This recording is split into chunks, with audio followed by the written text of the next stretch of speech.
एक तो नितिन नवीन पहुंचे हुए थे लखनऊ में, तो वहां से उन्होंने कहा कि ये मोदी योगी का समय है और सीएम योगी आदित्यनाथ कह रहे हैं कि आप लोग बदनाम कर रहे हैं प्रभुराम की विरासत को, आप लोगों को हक नहीं है। देखिए पांडे जी, पहले तो आपके दर्शकों को मेरा नमस्कार। जहां तक बात है नितिन नवीन की, तो मैं समझता हूं कि उनकी बात को काटने का साहस आज तीनों लोगों में किसी के पास नहीं है, क्योंकि जो व्यक्ति भगवान हनुमान को अपने रथ के सामने नचा दे, अपने स्वागत में रथ के बगल में दौड़ा ले, उस प्रभु हनुमान को जिसने बचपन में सूर्य देवता को निगल लिया था, ऐसे ताकतवर हनुमान भगवान को वो अपने स्वागत में नचवा दे, तो ऐसे व्यक्ति से की बात को काटना मुझे लगता है ना मेरे, ना आपके और ना इस देश की जनता के बस की बात है। जहां तक बात है इस स्टेटमेंट की कि भाई योगी का और मोदी का युग चल रहा है, तो इस बात से मैं सहमत हूं। योगी और मोदी का युग चल रहा है, तभी तो प्रभु राम को दिन दहाड़े लूट लिया गया, और सिर्फ प्रभु राम को नहीं, उत्तराखंड में बद्रीनाथ जी को भी लूट लिया गया है। और आज खबर आ रही है कि मध्य प्रदेश में शक्तिपीठ जो है, हमारी शक्तिपीठ जो है, उनको भी लूट लिया गया है। तो ये इनका युग चल रहा है, तभी तो ये सब चीजें हो पा रही हैं। युग चल रहा है तभी तो एसआईटी की जांच ऐसे अधिकारी से कराई जा रही है जिस पर खुद पे 420 का मुकदमा चल रहा है।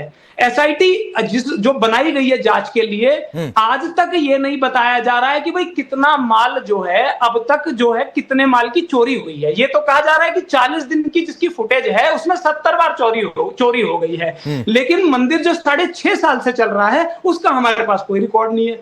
देखिए, लोकतंत्र में मैं पांडे जी समझता हूं कि युग चलना चाहिए जनता का, लेकिन जनता का की क्या हैसियत है यहाँ योगी सरकार में हमने आज ही देख लिया। मेरठ में एक दलित बच्ची की हत्या हो जाती है और उसके विरोध में न्याय मांगने के लिए जो लोग धरना प्रदर्शन करते हैं उनको जिले का एसपी जो है डंडे से पीटता है, चांटे से पीटता है और वैन में घुसा के पीटता है, और उसके बाद भी एक्सप्लेन कर रहा है वो चीजें। तो ये जनता की हैसियत है। कायदे से देखा जाए तो भाई ना सिर्फ योगी जी बल्कि मोदी जी का भी पूरा युग चल रहा है। देश में सारे नौजवान छात्र जो हैं वो पेपर लीक से परेशान हैं। अनिल भाई, एक चीज है, फिर राधिका खेड़ा आपकी इन तमाम बातों का जवाब देंगी।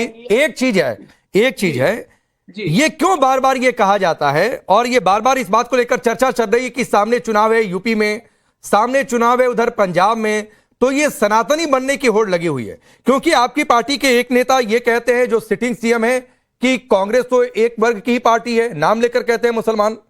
फिर उसके बाद जो है कई बार बीजेपी कहती है कि आप लोग जो है, और जो कि फैक्ट भी है, 2019 में आपकी पार्टी के नेता थे जो वकील थे, उन्होंने कहा था कि इसको टाल दिया जाए। इन सब बातों को लेकर आप पर हमला किया जाता है, इसलिए शायद ये कहा जा रहा है। ये बिल्कुल गलत तरीके से भ्रम की स्थिति फैलाने वाली चीजें हैं। ना तो हमारे किसी नेता ने ये कहा कि भाई सिर्फ एक धर्म की पार्टी है।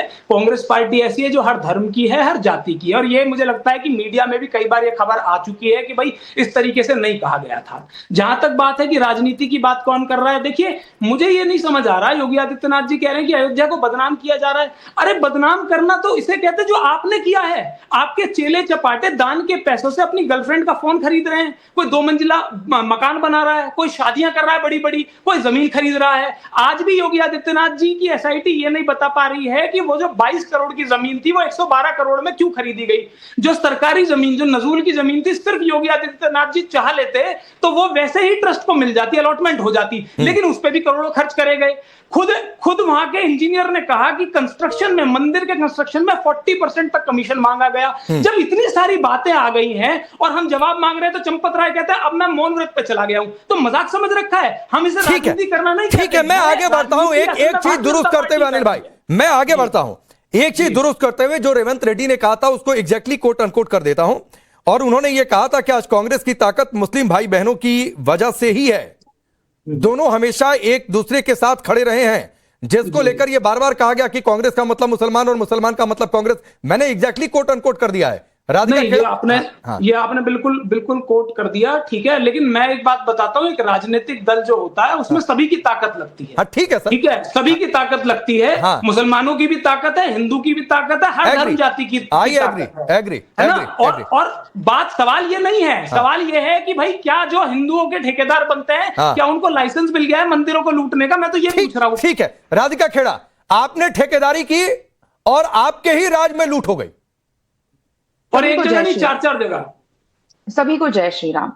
राकेश जी, मैं किसी के बीच में नहीं बोली, उम्मीद करती हूँ मेरे बीच में कोई नहीं बोलेगा। शुरुआत करते हैं उस वीडियो क्लिप से जो आपने शुरुआत में पैकेज में चलाया था। उसमें कांग्रेस के मंच से 24 अकबर रोड से एक प्रेस वार्ता की गई, जिसमें उनके प्रवक्ता ने, सुरेंद्र राजपूत जो प्रेस वार्ता कर रहे थे, उन्होंने कहा कि एक विशेष विचारधारा के लोग ट्रस्ट में है। बिल्कुल है, एक विशेष विचारधारा है जो राम भक्तों की विचारधारा है, और वो लोग नहीं है जिन्होंने एक battery of lawyers Ram ji के अस्तित्व पे सवाल उठाने के लिए खड़ा कर दिया था।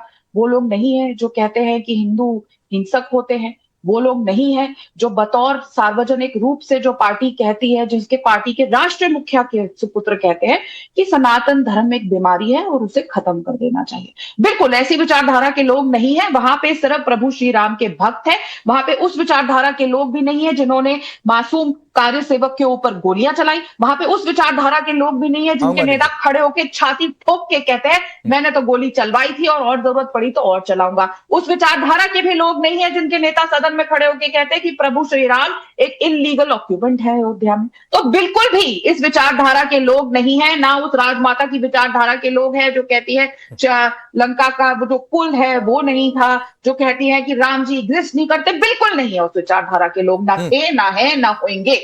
वो नहीं है, इसीलिए राम मंदिर वहां 500 साल के स्ट्रगल के बाद बना, जो नहीं बनता था।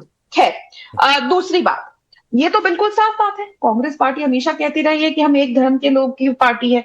वही चीज उनके मुख्यमंत्री ने कही, वही चीज हमेशा से उनके पूर्व प्रधानमंत्री भी कहते थे कि पहला हक इस देश की सब चीजों पे सिर्फ मुसलमानों का है, इसीलिए तो वो कहते हैं। अब बताइए मुझे, एक नॉर्मल सी बात है, कांग्रेस पार्टी के राष्ट्रीय अध्यक्ष कौन है? मल्लिकार्जुन खड़गे जी। उनके सुपुत्र शहजादे नंबर 2 कौन है? प्रियांक खड़गे। प्रियांक खड़गे होम मिनिस्टर भी है कर्नाटक के। अगर उनके बेटे ये कहते हैं कि सनातन धर्म एक बीमारी है और उसको खत्म कर देना चाहिए, और फिर भी वो गृह मंत्री बनाए जाते हैं, उनके पिताजी उनको घर में डांट भी नहीं लगाते, पद से तो हटाना दूर की बात है। तो इसका मतलब यही है कि पार्टी का मतलब यही है ना। रिप्लाई कीजिए, इन्हीं बयानों को आधार बनाकर जो प्रियांक खड़गे को कोट कर रही है राधिका खेड़ा, इन्हीं बयानों को आधार बनाकर कहा जाता है कि आप मौसमी सनातनी बन रहे हैं।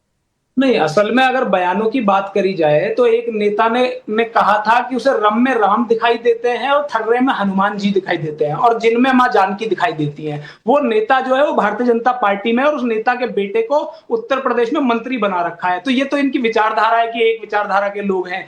इन्हीं के एक बड़े उप मुख्यमंत्री स्तर के व्यक्ति ने कहा था कि सीता जो है, माँ सीता जो है वो टेस्ट ट्यूब बेबी है, उनके अस्तित्व पे सवाल उठा दिए थे। तो इसका भी जवाब देना चाहिए। और मैं एक बात कह रहा हूँ, ये बार जो ये बात कही जाती है कि कार सेवकों पे गोली चलवा दी, पहली बात तो ये कि भाई वो नृपेंद्र मिश्रा जो चीफ सेक्रेटरी था उसको आपने क्यों मंदिर की निर्माण समिति का अध्यक्ष बनाया गया? खैर आप कहते हैं मुलायम सिंह जी ने करा होगा। मैं ये कह रहा हूं कि अगर ऐसा ही था, आपको मुलायम सिंह जी इतने बुरे लगते थे, तो आपने भाई पद्म विभूषण क्यों दिया उनको? तब क्यों नहीं आपको याद आया कि इन्होंने तो भाई राम भक्तों पे गोली चलवाई थी? तो ये जो दोगला चेहरा है ना, ये हमें मत दिखाइए। या तो ये कहिए कि भाई वो हमने गलत दिया अवार्ड उनको जो दिया, और या ये कहिए कि भाई इन्होंने गोली चलाई है। तो दोनों बातें नहीं चल सकती हैं। और मैं तो सिर्फ आज भी मेरा सवाल क्या है, मैं राधिका बहन से कुछ नहीं कहना चाहता, योगी जी से कुछ नहीं कहना चाहता। देश के राम भक्त ये कह रहे हैं कि भाई हमारा जो चंदे का पैसा वो लुट कैसे गया?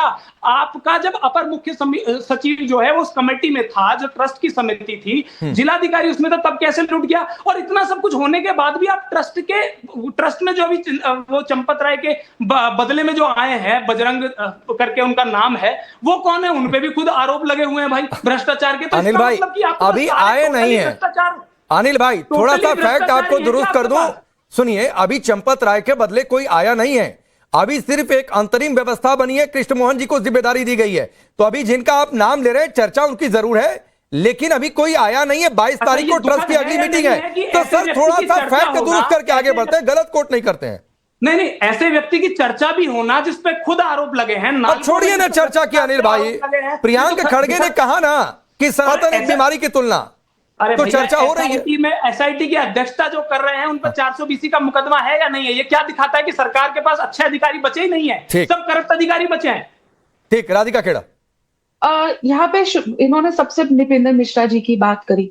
भाई मुझे नहीं पता कि क्या एक होड़ लगी हुई है कांग्रेस पार्टी के अंदर की सबसे बड़ा पप्पू कौन, फिर बोलते हैं तो ये लोग चिढ़ते हैं, पर ये बात ही ऐसी करते हैं। राकेश जी अब मुझे बताइए कौन सा IAS अधिकारी कहीं पर भी ये ऑर्डर दे सकता है, मैं इनके बीच में नहीं बोली, ताकि कोई अपनी बारी में जितना गरजना है गरजिएगा, पहले अपने प्रवक्ताओं को प्रधानमंत्री के लिए अच्छा बोलना सिखाएं, बदतमीजी ना करनी, ट्वीट करनी सिखाएं। आप अपनी बारी में बोलिए, मैं आपके साथ तू मैं करने नहीं आई हूं, मैं अपनी बात रख रही हूं, आप अपने पक्ष समय पे बोलिएगा, आपको जितनी गाली देनी अपने समय पे दीजिएगा। वापस आते हैं नृपेंद्र मिश्र, कोई भी IAS अधिकारी अपनी मर्जी से कोई भी ऑर्डर नहीं दे सकता, जो मुख्यमंत्री कहते हैं और वो दिया जाता है। और उसके बाद अनगिनत वीडियो है मुलायम सिंह यादव जी के जिसमें उन्होंने कहा है हाँ मैंने ऑर्डर दिया और मेरे ऑर्डर और भी देने पड़े तो मैं दूंगा, वो बहुत गर्व से कहते हैं।